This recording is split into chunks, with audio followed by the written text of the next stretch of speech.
And we're live. Hello, hello, hello, my friends. I'm Nicholas W. Fuller, and this is Person Behind the Pages, the show where we get to know the creators that makes the things we love. Tonight, I'm joined by my unofficial grief counselor himself, Mr. Ryan Skeffington. How you doing, bud? Good evening, my friend. I am doing wonderful. Um, just to show you how important you are Thanks. to me, I was first this afternoon, and I am missing the Oklahoma City Thunder playoff game for this. Oh So man. you are very high on my priority list this evening. Mm, mm, touched. You know it's real. I have Mhm. a We're here to have a good time. right. I will not be offended if you put that on like another screen. I feel that speaking of, there's like two or three other like bookish lives tonight. So like if anyone in hmm the chat wants to bring up multiple and just like kind of talk between us, like I get it, I get it. We can all like if someone wants to be our go between all the different chats. That would be fun. Gonna get live play-by-play of what other people are doing good and see if we can alter our strategy Yes, live. perfect, perfect. Yeah, heckle Andy Pelican and Noah in the FanFi Addict stream for me, and then Yeah, who's that guy who's written like a dozen books? It does that's nothing. it's nothing. That's nothing. Um, yeah. Well, good to talk with you, sir. Good to talk with you, sir.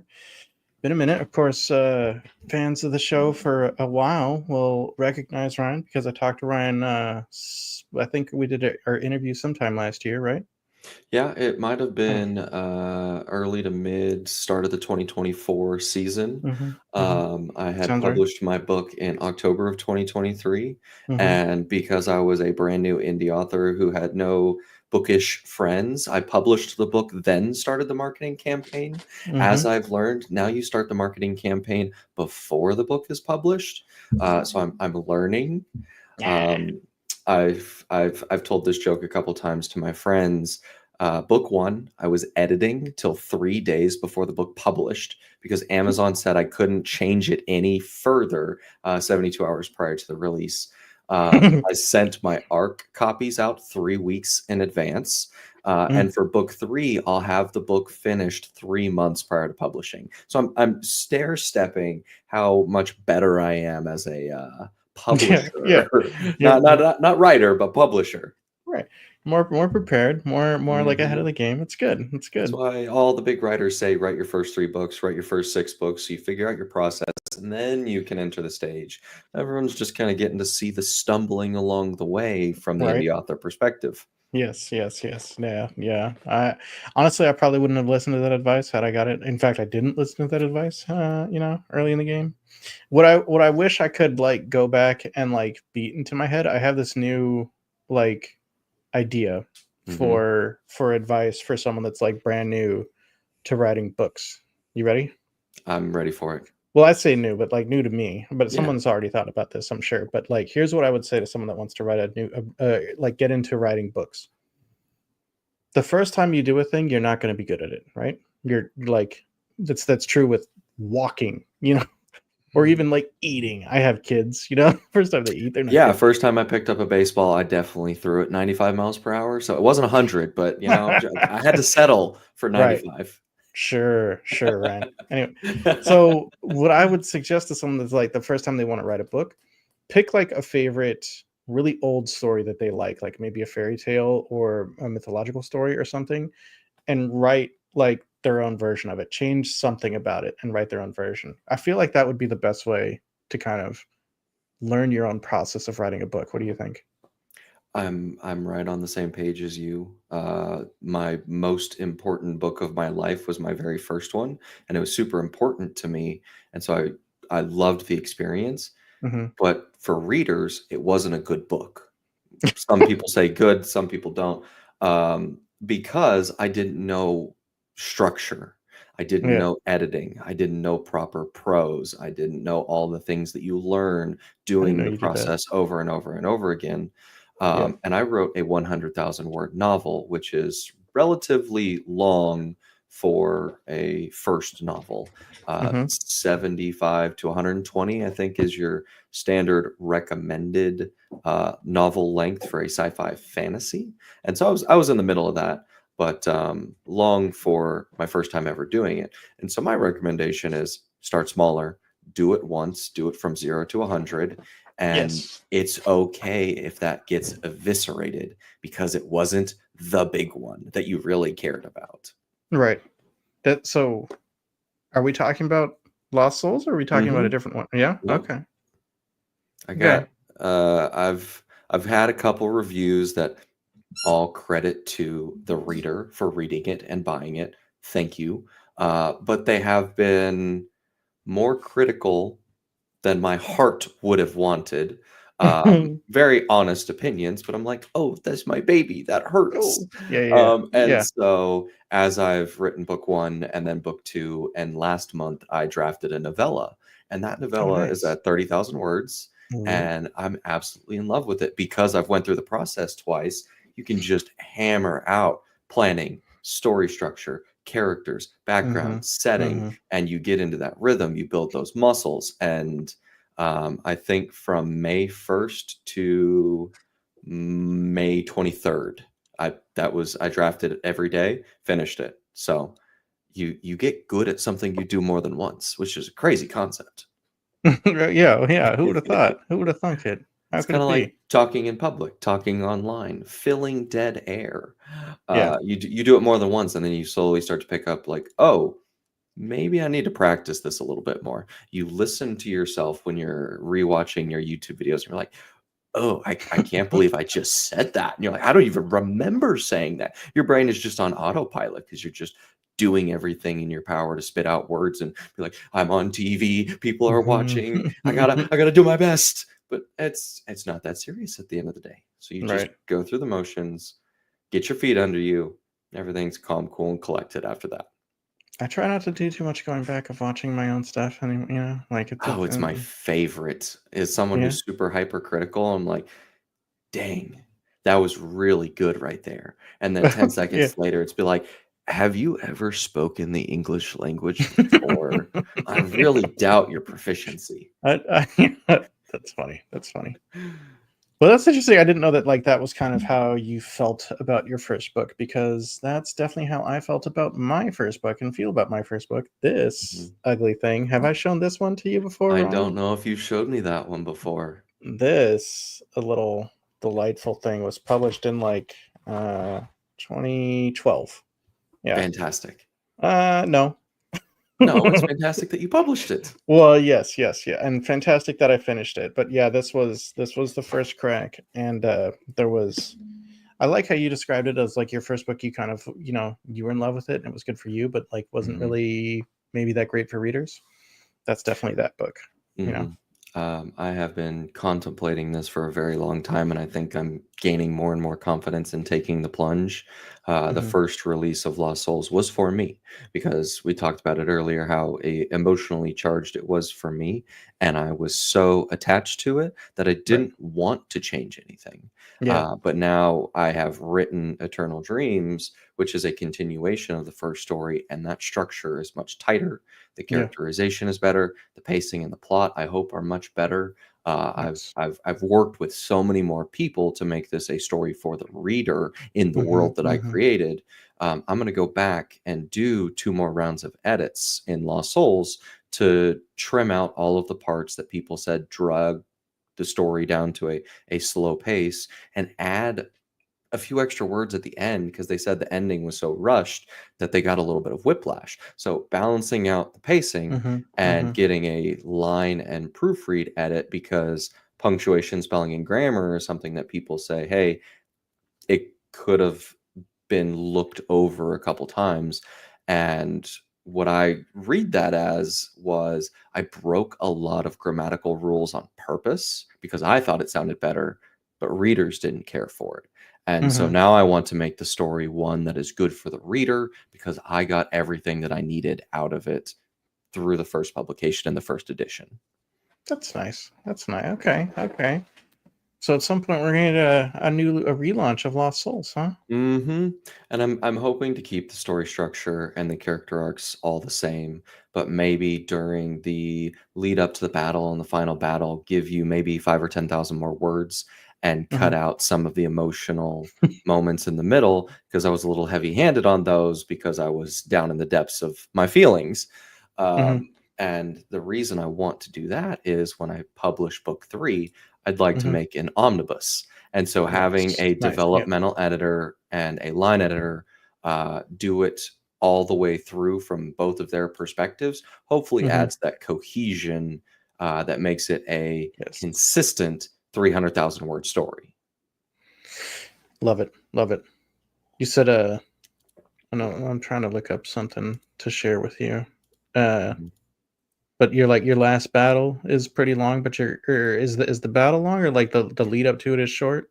The lead up and the character catalyst is very short. The last battle is a chapter, or the last 2 chapters. And so the switch, the change that causes the battle is what people say, hey, there wasn't enough signposting for this. I'm like, if you read it a second time, it's pretty well apparent, but I didn't lay it out specifically enough. And I'm learning now as a reader. Here's the big thing: hey, if you want to write good, read good.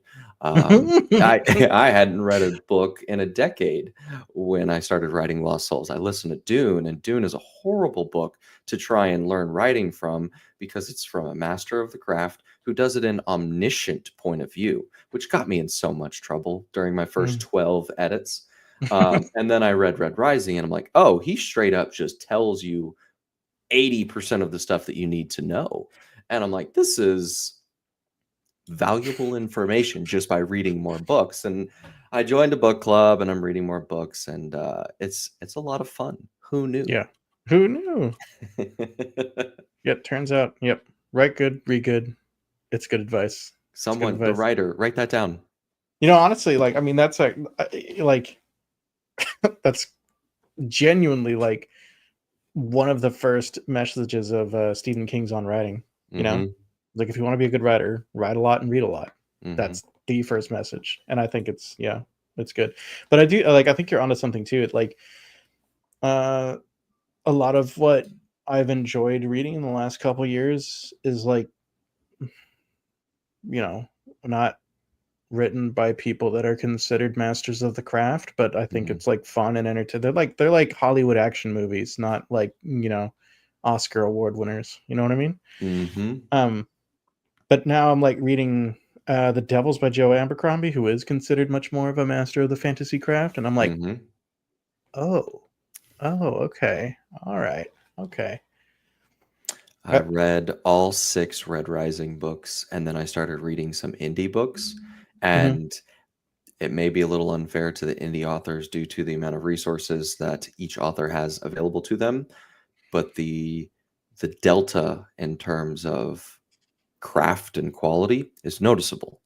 Um, so I understand why read good books help authors write better. Yeah, but I mean, I agree with the read good books help authors write good better. I don't I do think that there are plenty of examples of really really good indies though. You know. Absolutely. I just haven't read them. Still new to this. Fair, I'm a little fair. baby fish in the reader pond. So I Baby just I fish. just got to get there. Yeah, I don't know how people like Andy Pelican like read so damn fast. I genuinely want to go look at like some.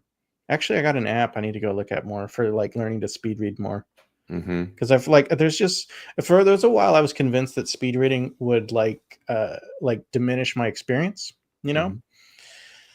But now I'm at the point where one, I don't necessarily believe that's true, and two, it's because it's Andy's job. I mean, that's fair, but also like even if it's my job, I don't know how I literally do not know how to read at the pace that Andy reads at. Uh Some people are just born with better brains than other people, and his is tuned to reading.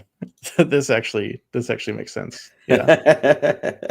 Him That and Brandon both have the medical condition that produces words while they yeah. sleep Right. instead of Their dreams. yeah, their snoring is actually like prose. Yeah, right. Hmm. Also, That's funny. huge shout out to Audrey in the chat. She is my developmental editor Oh, and number nice. one writing buddy. Nice. AudreyEdits.com, a brand new website that I helped potentially assist with, provided some Nice. consultation feedback. Uh, Everything that I learned from you, I just tried to Yeah, right. pass through. So it's Um, like my website grandbaby, you know? yes, exactly. And hers is clean. It's aesthetic. It gets the job done. There's a Nice. specific call to action, Oof. and she is just an absolute joy to work with and makes writing fun. Yay. So, any indie authors, go talk to Audrey. Your Well, book deserves her. thank you for hanging out, Audrey. If you're new here, and I don't recognize your name, so feel free to give me that sub. But it's nice to chat with you. Yep. And now it's more than functional.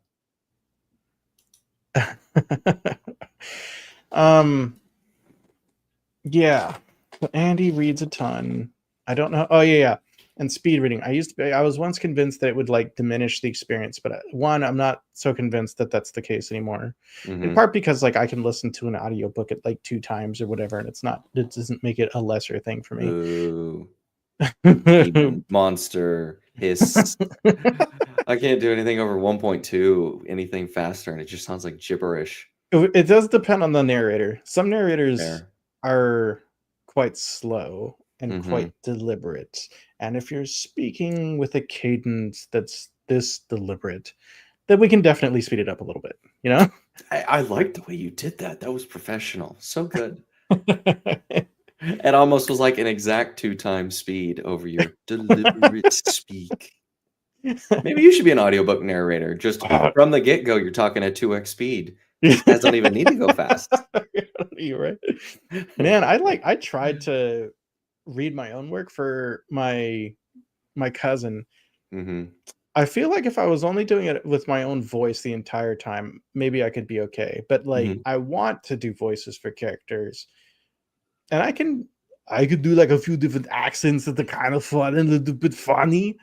But like if it's not Arnie, it's hard to keep it consistent. That's one thing that Mhm. like I am amazed. I don't know if you've listened to every night I'm on here. I've been talking about Dungeon Crawler Carl lately, but have you listened to Dungeon Crawler Carl? I've listened to interviews with the narrator. I haven't listened And to the books yet. have you heard the voices that he does in Oh, it? Because yeah. like yeah. He did an interview with Maud's book club, Uh-huh. and he Yeah. did God Damn It Donut in every single one of his characters' voices. Right. Yeah. I saw that clip. She was like, okay, do it as a do it as Katya, and he does it, and do it Mhm. as Carl. God And damn do it, it donut, as an Australian, and he did it, and she was like, "That was amazing." right, yeah, and he just like he's so good in that he does, and like that's such amazing. You can actually there are videos too of him like live streaming his work, Mhm. and like just watching him go from character to character is just utterly amazing. But then he's so like consistent with it. Like, Mhm. I mean, he says that there's like an evolution of Carl's voice over the series, and like fine, but it's not dramatic. But like otherwise, like I mean, even that, it sounds like you're not going to confuse it for a different character. You know what I Right. mean? And like his donut is always donut, that sort of thing. And I'm just amazed because I couldn't do that. But Yeah, no, there's no chance. I don't have any vocal capabilities. Um, the common joke of when you're singing a song and someone asks you who sings that song and you give it to them and they're like, yeah, let them sing it.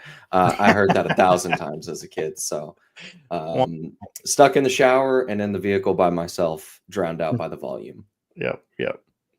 Audrey says, "Show us your women's voice," and I was going to say, Ryan, like I'll do it if you do it.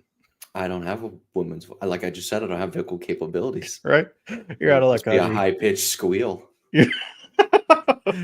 I do have a great high pitched scream, which would not be enjoyable for anybody listening to it.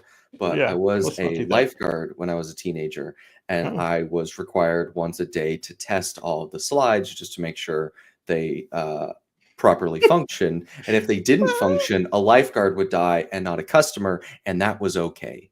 yeah. And so on the really tall Well, the roller lifeguard signed coasters, a waiver. exactly, they're getting paid. There's Right. accidental death and dismemberment associated with that guy, not a Yeah. lawsuit. And Yeah. so you'd get to the very tall one, they'd put you in a little like tube and then it would shoot you out. And I would just blisteringly high pitched scream all the way down the long slide and then get out. And I was 17 and really skinny. And I just, man, did anyone hear that girl screaming? And they're all just like, hold on a second. So that's my one claim to fame of I can get pretty high pitched. That's pretty fun. That's Not pretty going to do fun. that here. Do you know the song I Believe in a Thing Called Love by The Darkness? I do believe so. Yeah. And they get quite high at one Mm-hmm. point. I used to be able to nail that, but as I get older Mm-hmm. and my voice gets a little bit deeper, Mm-hmm. can't Mm-hmm. can't quite hit it anymore. Got some grays on the vocal cords. It's not just the beard, it's the vocal cords too. Yeah, right. That's funny. All right, so let's talk about the new book a little bit, man. What do you think? Sick, tight, dope. I love it. Do you have, first and foremost, do you have the cover with you? Do you have something that you can hold up or no? It's on. So I don't have a physical It's piece fine. of media because it's still in the editing process. Yep. It only publishes in 15 days, so I got plenty of time. However, it is on the main page of my website, ryanskeffington.com, where you I'm can gonna show you. pre-order now and receive a digital copy of Lost Souls, releasing what June you did there. 26, 2025, paperback and hardcover, signed and shipped by the author himself. Look at that. Look at that. Ta-da. Ba-bam. And I even So got a book trailer made for this one. So like I did the dang thing. that's cool. Mm-hmm. All right. So Marketing. marketing. Yeah. Okay, this is perfect. This is like, here's the front cover. Look at that shit. It's pretty neat. Right? I love it, dude. Like, big Diablo vibes to me. Mm-hmm. Yes. Let's go, Ryan. What's up, Josh? Yep. Best reviewer of all time. And that's not just because he got all the Parkway Drive references, but maybe it's a little bit of it. Josh, you're the man. Also has a wonderful series of novels and novellas. I just listened to his novellas audiobook, and that was a lot of fun. There was a not time travel, but two different timelines associated with that, and that was pretty cool to do the back and forth bouncing. So fantastic, great stuff. Oof. There we go. I appreciate that, my friend. And Josh read it. Oh man, maybe 6 months ago. And that was like 3 rounds of edits ago. So hopefully it's more clean, more polished, pacing's better. We did a lot of cutting of words that and sentences were like, this says the exact same thing as what you just said. Let's either combine them, cut one, or cut both and replace it with something that's more coherent and cohesive. So hopefully it's just been a process of continuous refinement and polish. Right. Improvement. We'd love to see it. Mm-hmm. That's talking back to the process that you learn by starting with something that's maybe not super important to you or starting with something small. Going through the whole thing, you learn your process and you get good at something. I'm a really good planner and drafter. And so Eternal Dreams draft took me 4 months. Now we're going on 20 months from start till publish because I went through 8 months of beta readers. And so the way I do beta reading is super unique and takes a lot of time. I do them one at a time. And so if someone is beta reading it, I get all their feedback and I change the novel. Then I send it to another beta reader. I get all of their feedback and I change the novel. Instead of sending it to 8 people, curating all their feedback and doing one round of edits. I think it makes a better product, but it takes a lot longer. So there's definitely a trade-off there. That is fascinating. I don't think I'd want to do that. Not only because of like the time, but because like I'd rather, well, I say that, but I guess I've kind of done that, just not super intentionally like that way. But like, I mean, on the other end of the spectrum, like Ryan Cahill has like hundreds of beta readers, right? And he says if he's getting feedback only from one person, throw it out. Yep. Right? And he's paying attention to like what multiple people are saying. Yep. Kind of like what Audrey is saying here. And then average the feedback. Yeah. I'm really good at saying no to feedback. Okay. It's also a exercise in happiness for Ryan Skeffington because my favorite part about writing is people reading it. And so when you get people to do it one at a time, you can spend more time with that reader and ask them questions and treat them like a writing partner and make friends out of it. Whereas if you have 10 or 15 readers, you get feedback and it is an exercise in writing as opposed to an exercise in spending time with the reader. And it's definitely a trade-off. It takes more time, but I'm doing this because it's a hobby that I enjoy and something that I like, and not a Yeah. job like Ryan Yeah. Kyle, Yeah. where he needs to get the books out because that's his income. Yeah. This is nothing but an expense that I spend way too much money on. Yeah. Audrey, I think he's making a good case too. I do. Yep. Mhm. Like, so I guess we both retract our previous, statements. That's a good point though, about like the difference of doing it kind of as a hobby versus as like the career that Cahill's built. Did you see? So I want to. Well, first, I'm just a sucker for positive feedback. Mhm, You know, mhm. Just which tell me is I'm pretty. yeah, that's all I want. You know, um, I'm going to fairly soon be releasing like a completed novella, but then it's also Mhm, like it's a prelude and it's working into like a serialized trilogy of full length novels, right? mhm, I think I've told you, Brian, but I'm telling everyone else that like serialized full length novels. And I've talked with other authors that serialize, and one of the things that they've said is that like that's really cool. Eventually, not with like the beginning of book one, but a little bit kind of down the road, you kind of get to the point where the only people that are paying attention are fans.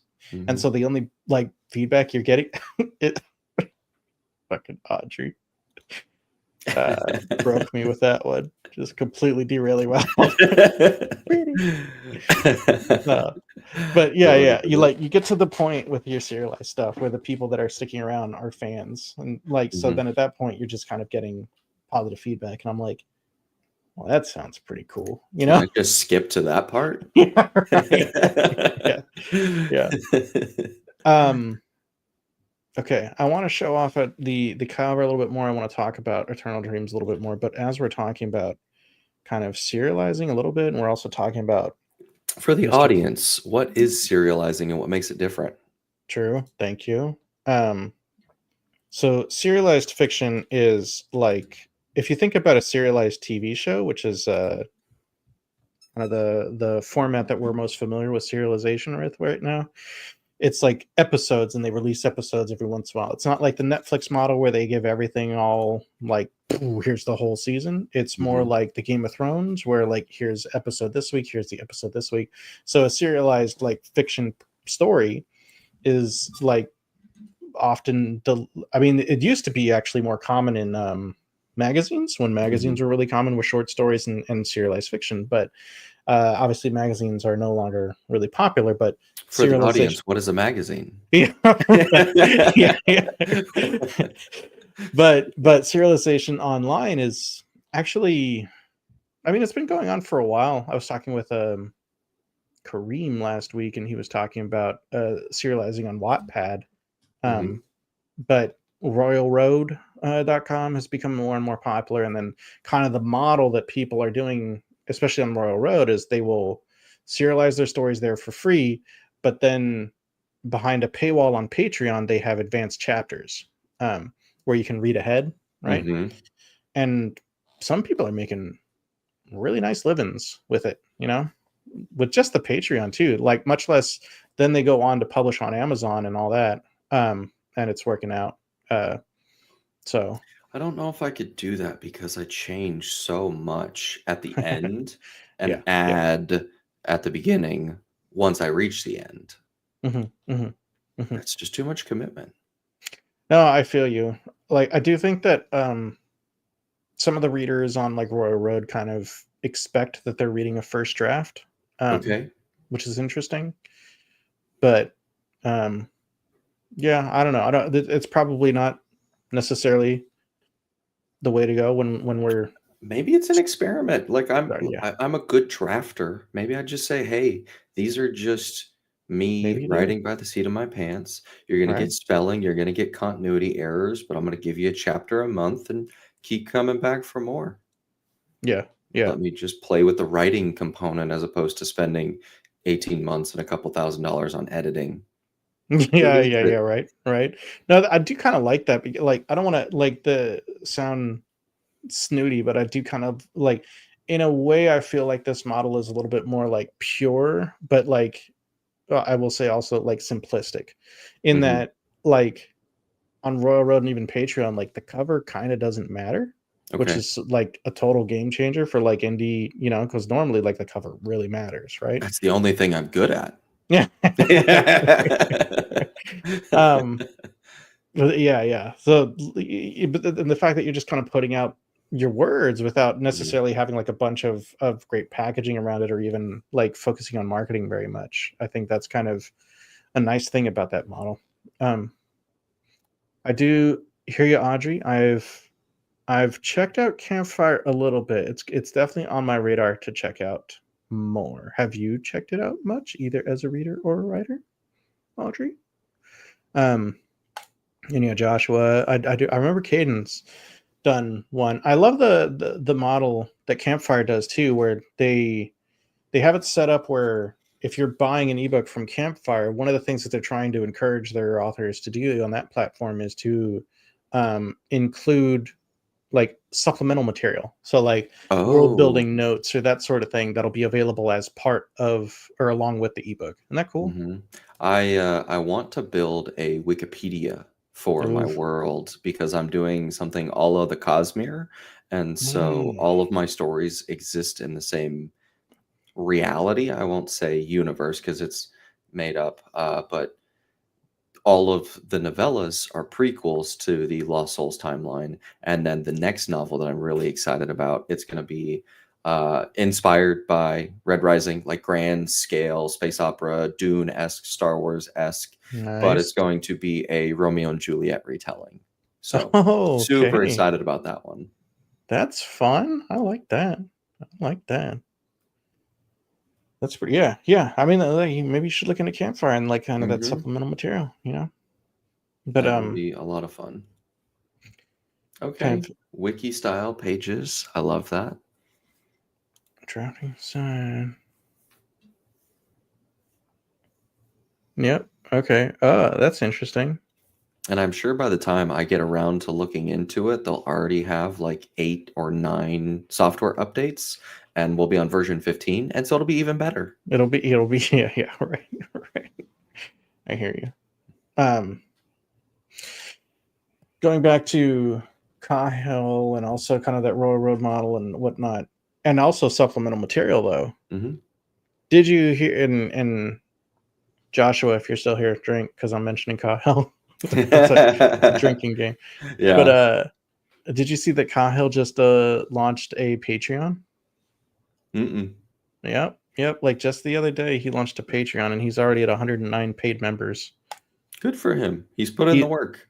Yeah, yeah. He's got uh so I don't know how many. I can't tell how many were available here. There was a limited. His top tier is $150 per month.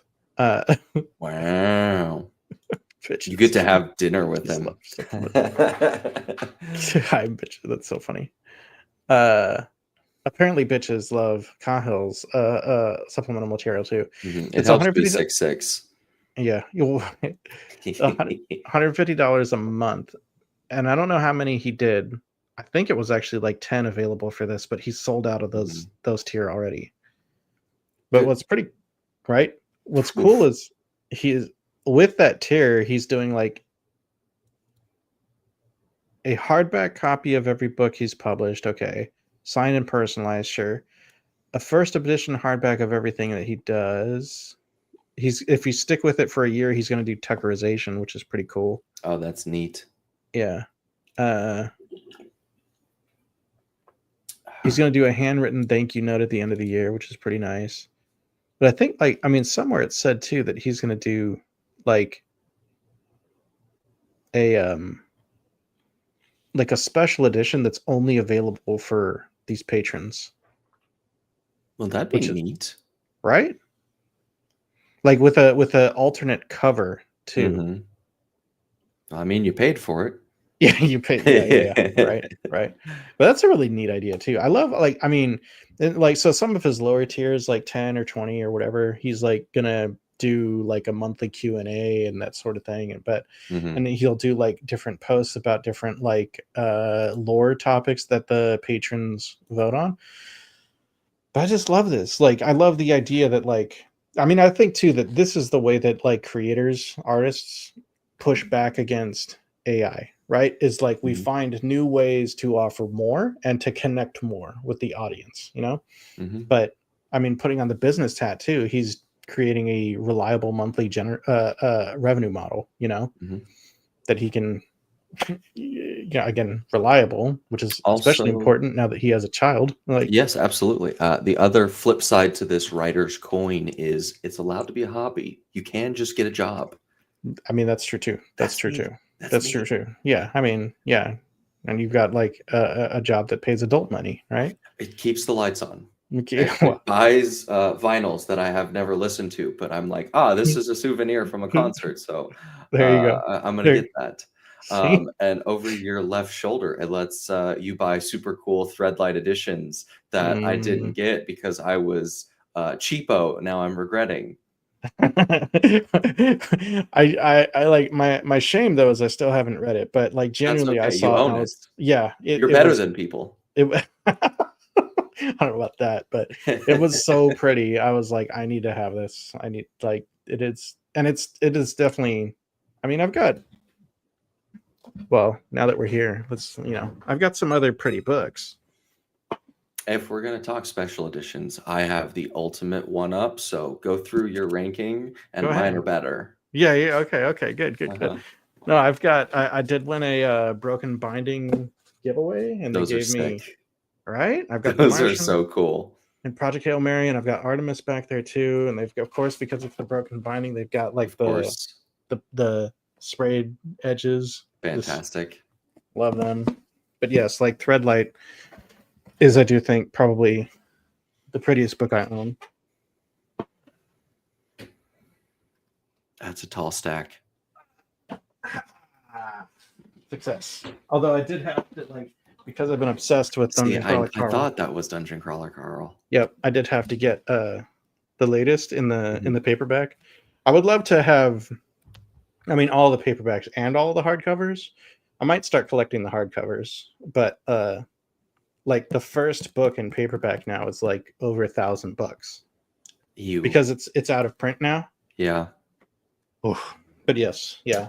If anyone hasn't seen the beautiful Zach Argyle Threadlight Omnibus, I mean, does Like it when that get came prettier than out, that? I bookmarked that and I was like, that is the standard now. That's what I Yeah. want. I want one No, of those. And I that's one completely of the agree. key reasons that I want to re-edit Lost Souls is so when I make one of those, Yeah. the story start to end and it is just as beautiful. Yep. Oh, it's gorgeous. Yep. I so love too that he included like the original cover arts and they're actually like kind of at the right breaks of the omnibus. Mm-hmm. It's just like yeah. I mean, look at that start. Yeah, so good. Instead of Yep. 3 act structure, you just have 3 book structure. Genius, right? Why Yep. didn't I think of that? All right. Show me your one up, sir. What you got? All right, so this was a Christmas present. Mm-hmm. It is a one of one special edition leather bound hardcover copy of Lost Souls that my wife got me. Dude, that And is so cool. it's got your 3 main characters on the front with the ring mythology, and then it's got the city on the back that it's set in, name and title in silver, and then hand drawn bookends, and Wow. just to show that it is real. That is my book. It is my book. So they bought a copy and created a one of one handmade leather edition. It's pretty fucking cool. All right. So You're right. You're right. Cool. I just love bragging about that. Yeah. I cried when I opened it. It was just I such would. a special gift. Yeah. Yeah. I think she likes you, dude. I sure hope so. I try real hard to be on my best behavior. I have a real bad habit of ripping the covers, and I do my best to not about half the time. My wife and I have our own covers just to make sure that's not an Brilliant. issue. Yep. Yep. Mm-hmm. Yep. saw that, like, so I heard that from another couple, and we're like, you know, why don't we do that anyway? All This right, might be let's the do. fourth time we've circled back to Eternal Dreams, and then we'll segue to something else. Yep. That's exactly everything I was about to do. That's Yep, just how this goes. yep. So actually, first I would kind of go back to See, the. we're gonna segue. It's not a segue. It's just a different part. I want to Okay. kind of go to Okay. like the little like the setup that we talked about prior that's in the thumbnail. So Kana chooses to pay a debt. Ratchet Yep. wants to continue a dream, utilizing the force of the Titans. Only one can lead. Whose dream will define destiny? I mean, that's a Banger. pitch, brother. I didn't That's a even write it, so I got to pay my copy editor a little extra money. no. No. That was you. That So I might start a new book trailer and put those words in there because that's a pretty good hook. yeah. No, I think that's excellent. I think that's really good. So is Kana here and Ratchet's here? Mm-hmm. Nice. Um, I like it. What is Ratchet working with right here? Well, you know what that looks like. I mean, it definitely looks like the Halo energy sword. It does, but in real life, there is a weapon called a qatar. It is Okay. a Middle Eastern blade that you hold kind of like Wolverine's fangs and it goes over your hand, but it's a pointed blade that's solid. So I took that concept and split it in half to mimic the shape of the energy sword, and it is a retractable vam brace mount. And so you can have one on one arm, one on one. And so when you mount it to your forearm, the blades themselves eject into the position that he has on the cover, and then they retract when not in use. Nice. I pulled that from Assassin's Creed.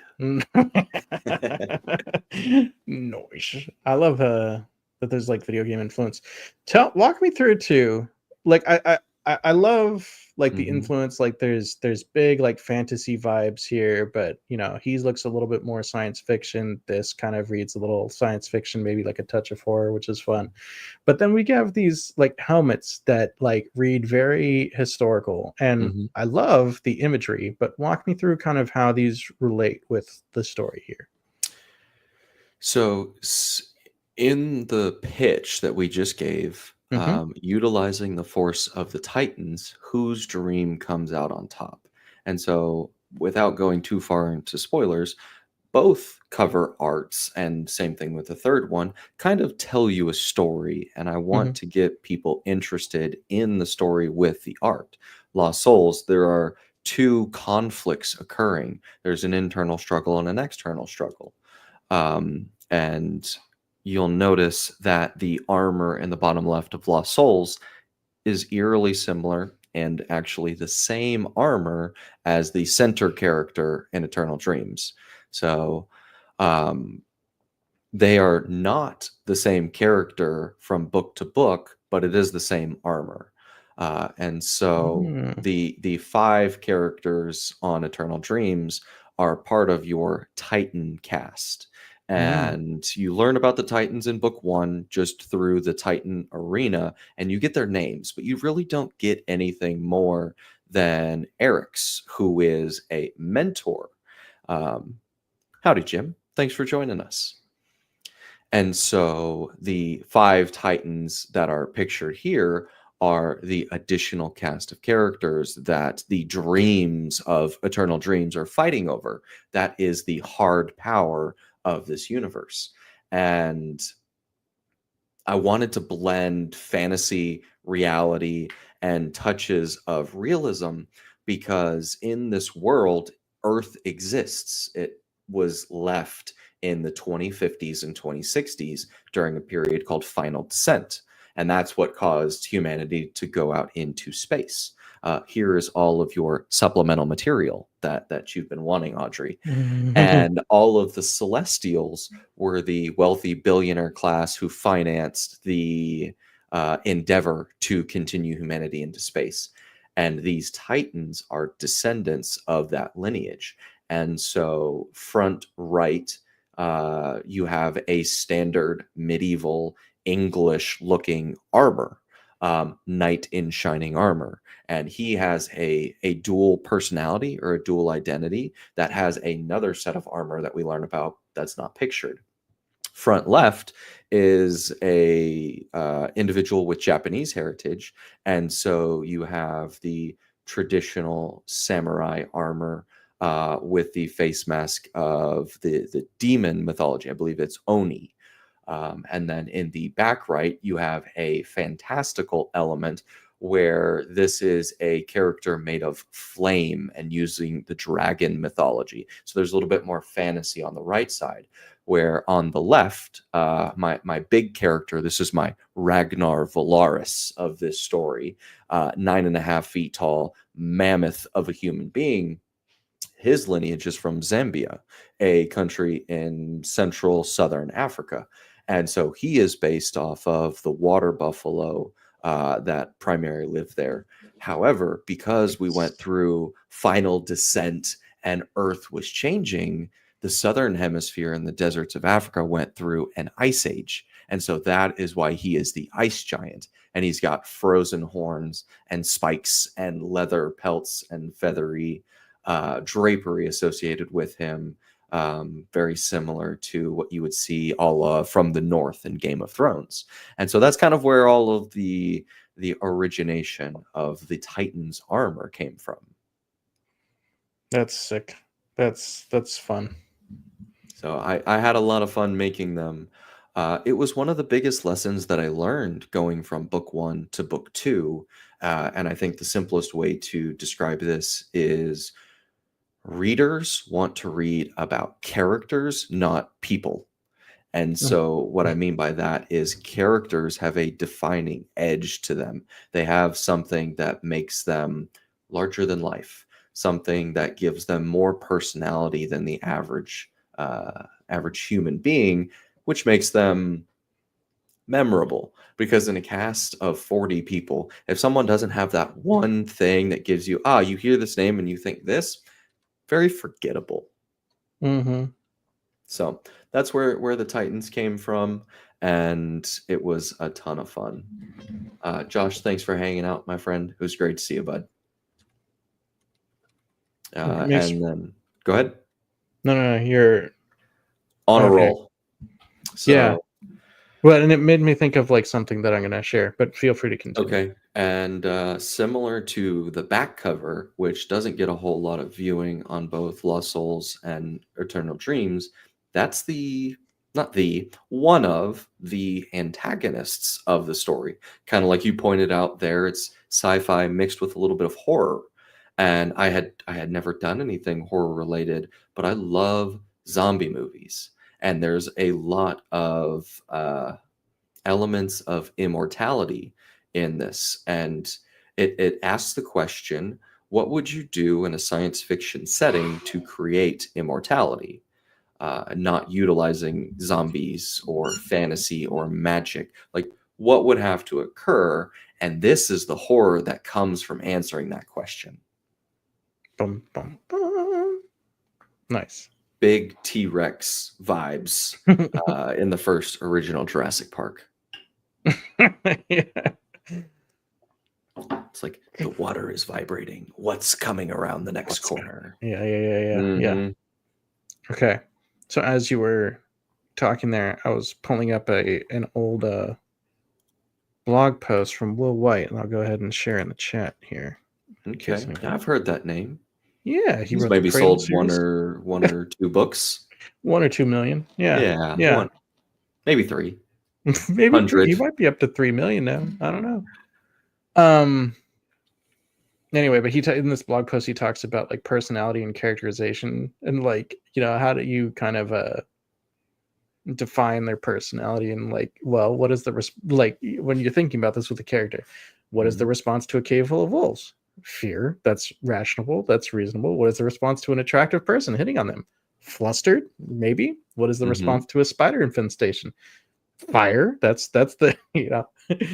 But this makes the character blander than a bread sandwich. When they don't have a strong personality, they're not memorable or interesting. And when the main character of your novel isn't memorable or interesting, you're in trouble. But like then he goes on to think about like let's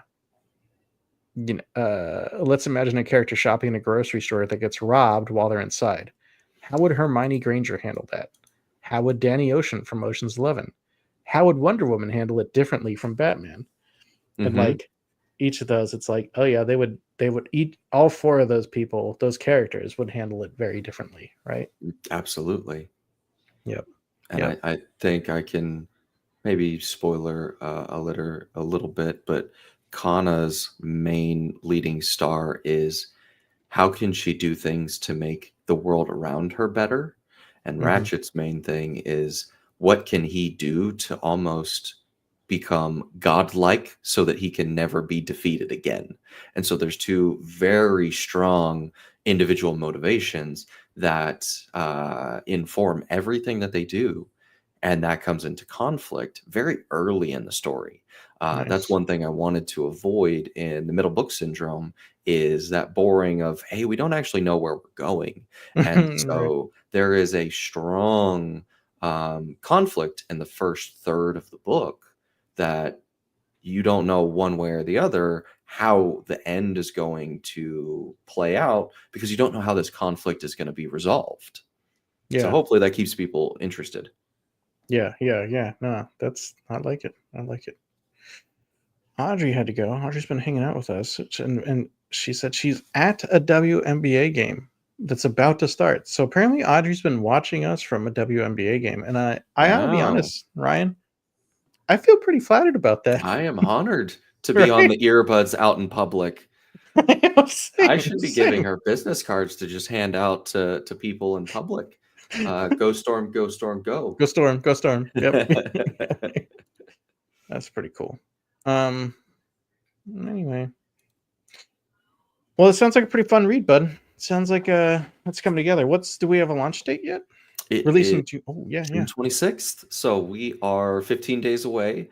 I am still doing a final proofread, Mhm. and so I'll begin to upload that next week. We're on the last 3 chapters, my editor and I, so going through commas, colons, dashes, word choice, all the little nitpicky things that make it ultra crystal clear that, hey, someone actually looked at this, and it's not written by a guy who doesn't do this for a living.